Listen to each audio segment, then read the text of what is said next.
अगर आप चाहते हैं कि लकी भोजपुरी की वीडियो सबसे पहले आपके पास पहुंचे, तो लाल बटन दबाकर चैनल को सब्सक्राइब करें और बेल आइकन दबाना ना भूलें।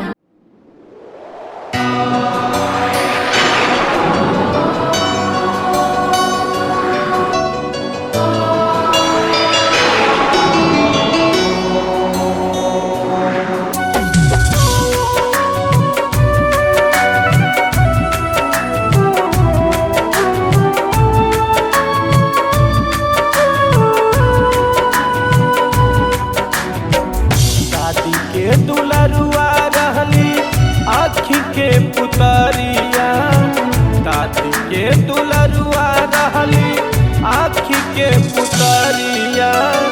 चल गइल छोड़ के कवना नगरिया, चल गइल छोड़ के कवना नगरिया।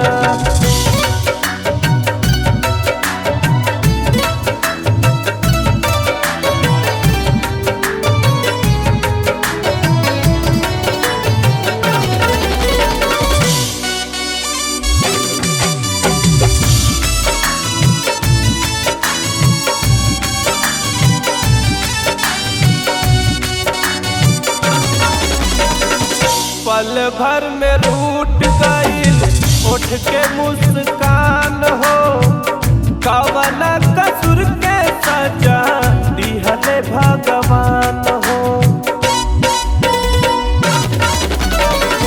पल भर में रूठ गइल उठ के मुस्कान हो, कवना कसूर के सजा दिहले भगवान हो। लागता सुना सुना घर के डगरिया, लागता सुना सुना घर के डगरिया। चल गइली छोड़ के कवना नगरिया, चल गइली छोड़ के कवना नगरिया।